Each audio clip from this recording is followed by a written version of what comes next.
사랑과 은혜가 풍성하신 아버지 하나님, 오늘 하루도 우리를 은혜 가운데에 잘 보내게 하여 주셔서 감사드립니다. 우리가 매일 살아가는 그 순간마다 하나님의 선하신 손길이 함께함을 신뢰하며 나아가길 원합니다. 오늘도 우리를 이끌어 주셨던 것처럼 앞으로도 우리와 늘 동행하시는 하나님을 바라보고 신뢰하며 살아가게 하여 주시옵소서. 그 모든 삶의 과정 속에서 하나님을 더욱더 알기 원합니다. 하나님을 더욱더 사랑하길 원합니다.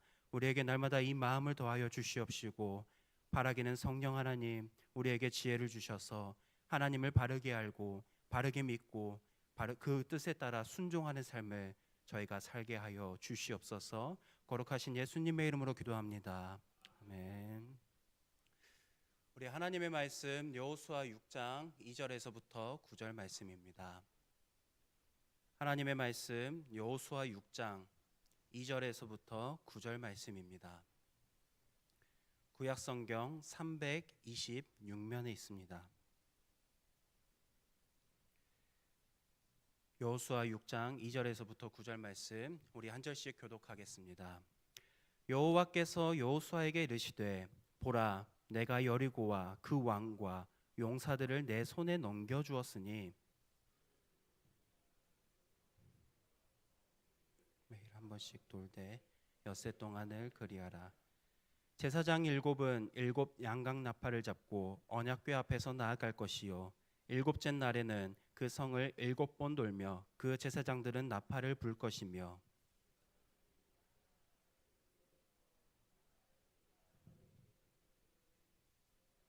큰 소리로 외쳐 부를 것이라.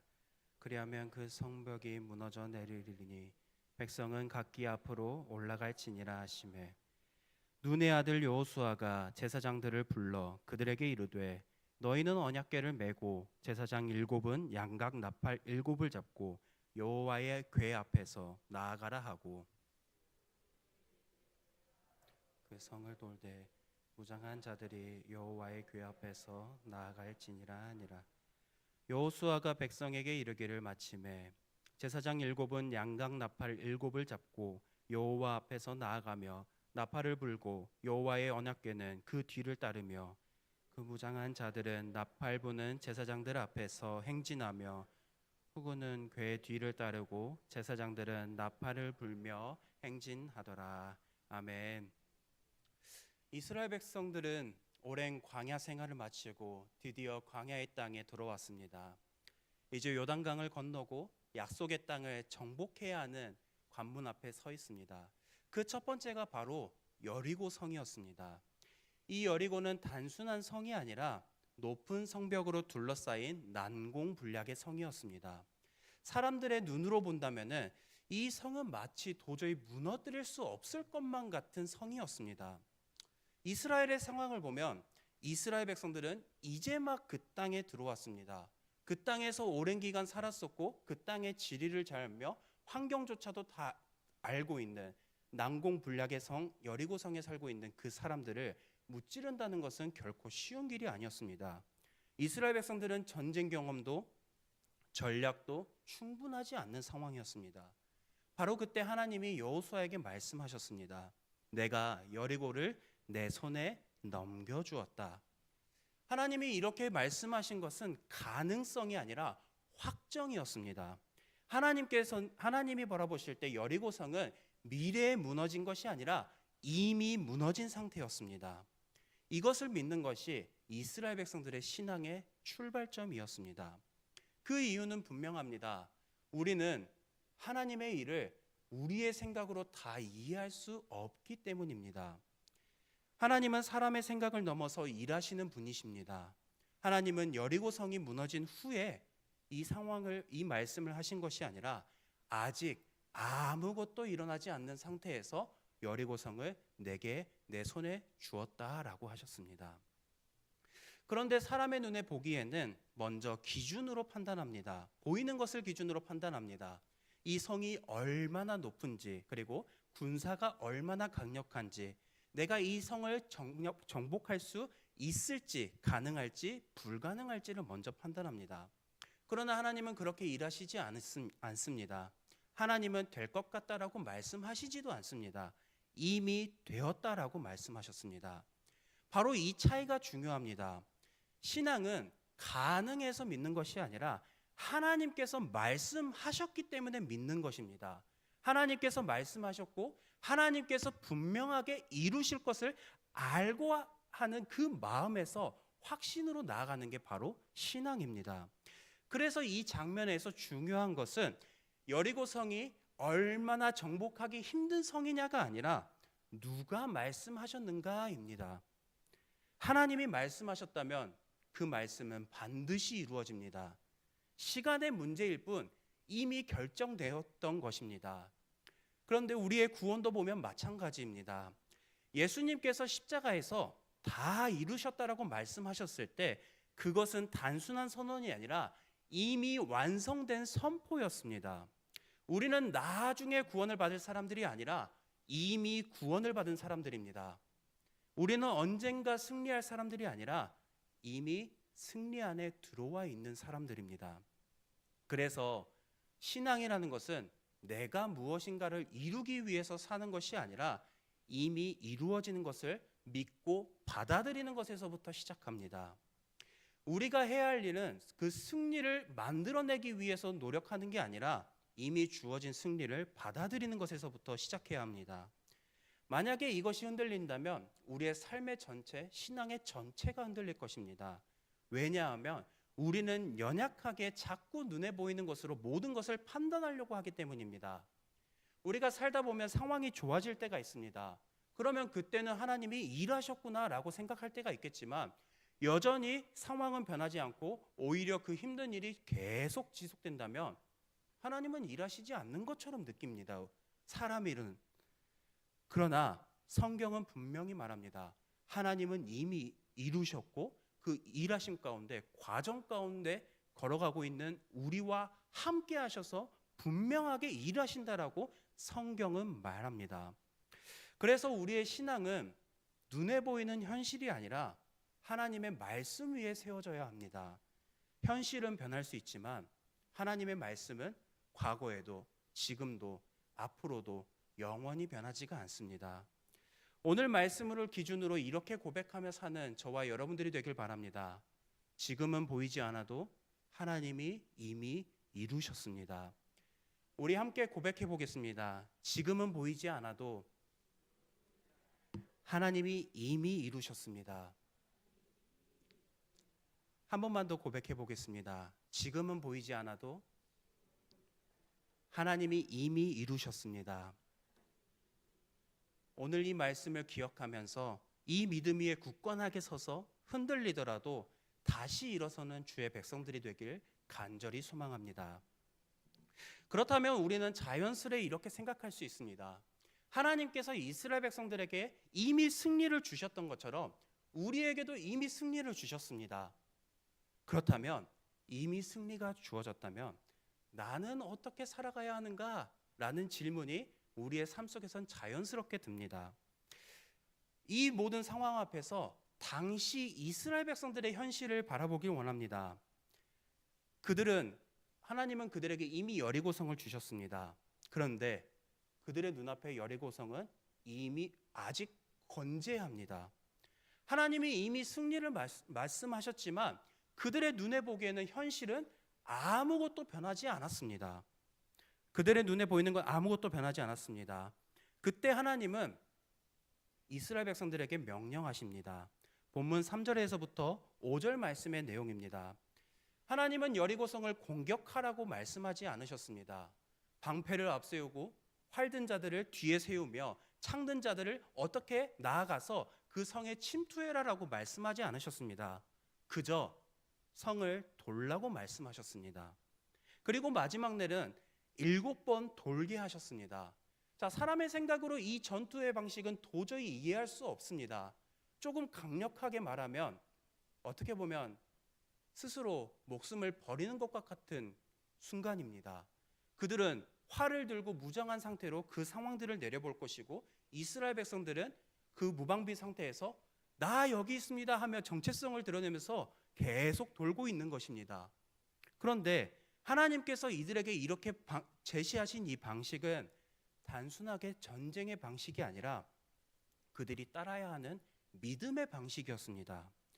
하나님은 그들이 하나님께서 제시한 방식을 이해하기를 원하신 것이 아니라 하나님의 말씀을 그저 신뢰하고 순종하기를 원하셨습니다. 그래서 이 장면에서 중요한 것은 어떻게 성이 무너지냐가 아니라 하나님의 백성은 어떻게 살아가야 하느냐의 관점이 있습니다. 이스라엘 백성들은 성이 무너졌기 때문에 걸었던 것이 아닙니다. 하나님께서 이미 넘겨주셨기 때문에 그 성을 주변을 돌았던 것입니다. 이것이 바로 우리가 나아가야 할 방향성입니다. 우리에게 이미 승리가 주어졌다면 우리에게는 여전히 변하지 않는 현실을 걸어가고 있습니다. 그때 우리가 해야 하는 것은 하나님께서 이미 말씀하셨고 그것을 이루실 것이라는 확신 가운데 하나님의 말씀에 순종하는 삶을 살아가야 하는 것입니다.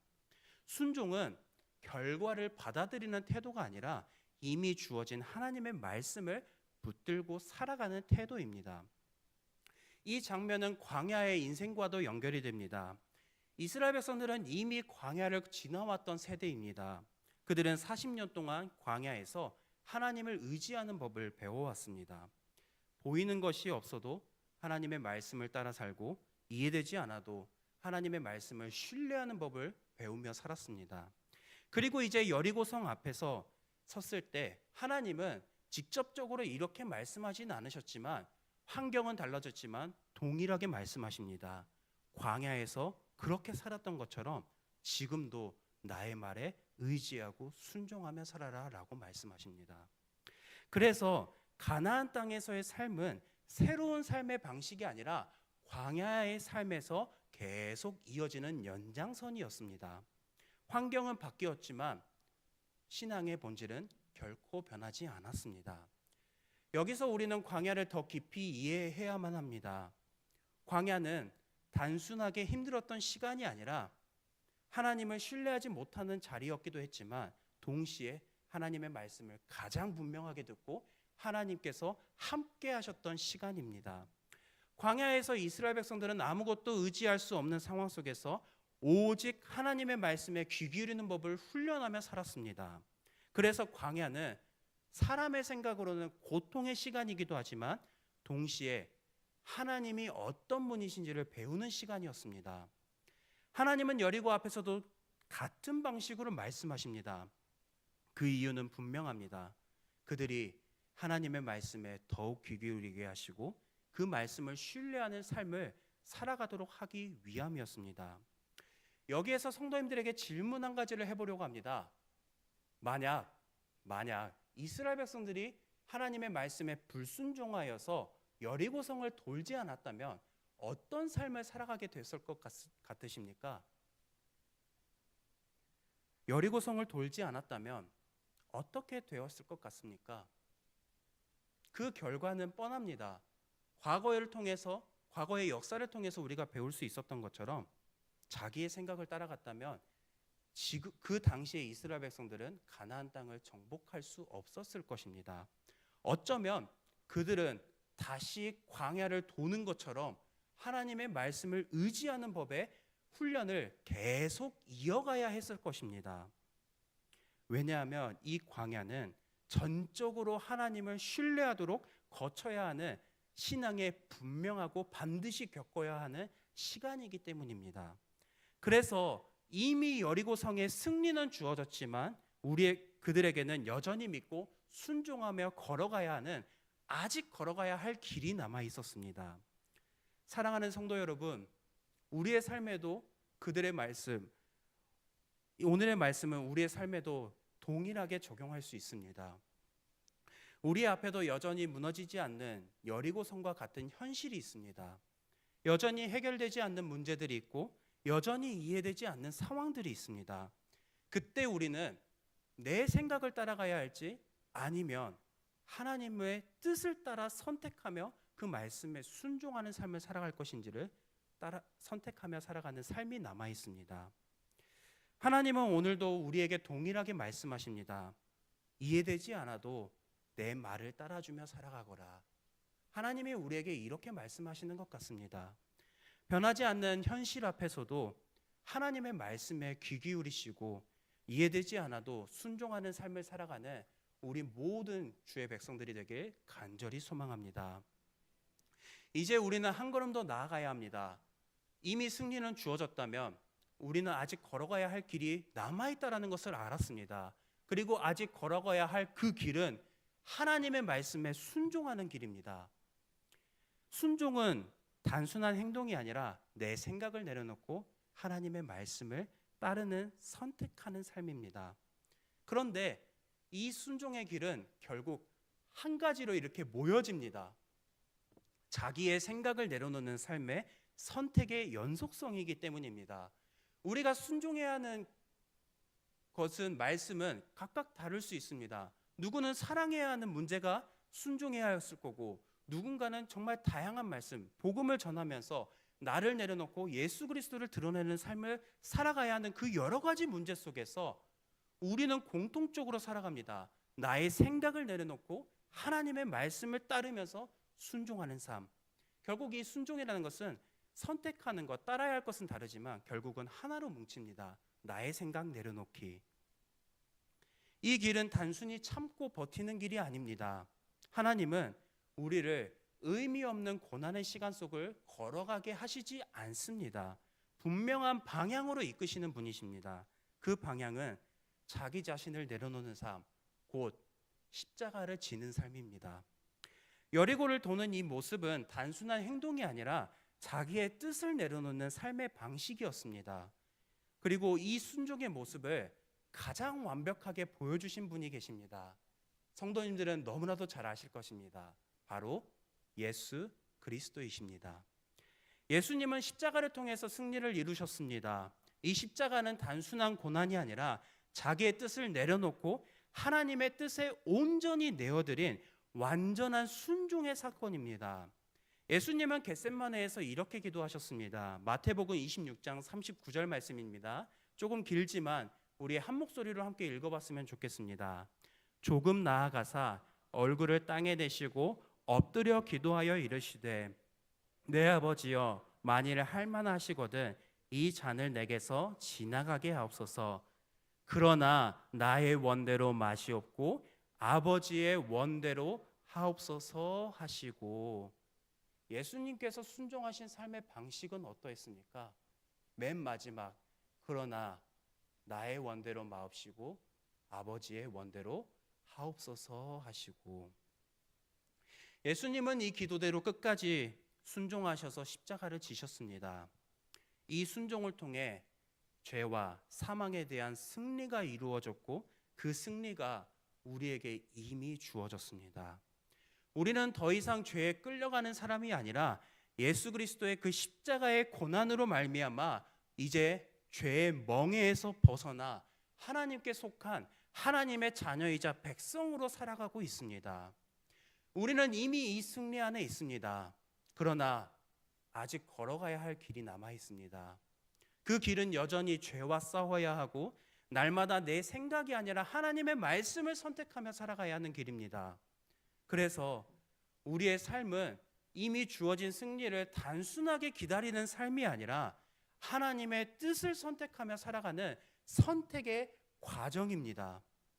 우리의 순종은 말로 끝나는 것이 아니라 하나님이 말씀하시는 것을 실제로 선택하며 살아가는 삶입니다. 그것이 바로 예수님께서 보여주셨던 십자가를 지고 가는 삶입니다. 이 삶은 특별한 사람들만의 이야기가 아닙니다. 오늘 우리 모두의 이야기입니다. 하나님의 백성이라면 누구나 걸어가야 하는 길입니다. 그러나 이 말씀이, 오늘의 말씀이 성도님들에게 짐이 되지 않았으면 좋겠습니다. 우리에게 이미 그 사랑이 주었었기에 그 사랑에 머문다면 우리는 누가 말려도 그 삶을 살아가게 될 것입니다. 하나님은 오늘도 우리를 부르고 계십니다. 눈에 보이는 상황이 아니라 하나님의 말씀을 기준으로 선택하도록 부르십니다. 그 선택은 거창한 게 아닙니다. 매일의 작은 선택 순간마다 내 생각, 내 판단이 아니라 하나님의 말씀을 따라 결정하는 것입니다. 사랑하는 성도 여러분, 오늘의 말씀이 우리의 삶의 기준이 되길 소망합니다. 우리에게는 이미 승리가 주어졌고 우리는 아직 걸어가야 할 길이 많이 남아 있습니다. 그 삶은 광야의 연속성입니다. 광야는 하나님을 의지하고 하나님의 말씀을 듣는 시간입니다. 이 상황 속에서 부디 광야를 피하지 않으시고 그 광야를 걸어가시며 신실하시고 분명하게 일하시는 하나님을 신뢰하며 살아가는 저와 우리 귀한 성도님들의 삶이 되길 간절히 소망합니다. 우리 들은 말씀을 기억하며 두 가지 기도 제목을 붙들고 함께 기도하겠습니다. 첫 번째로 눈에 보이는 현실이 아니라 하나님의 말씀을 기준으로 살아가는 성도 되게 하소서. 두 번째로 내 생각을 내려놓고 하나님의 뜻을 선택하며 살아가는 성도 되게 하소서. 우리 이 두 가지 기도 제목을 붙들고 우리 들은 말씀 기억하며 이 시간 주님 앞에 기도하며 나아가도록 하겠습니다. 기도하겠습니다.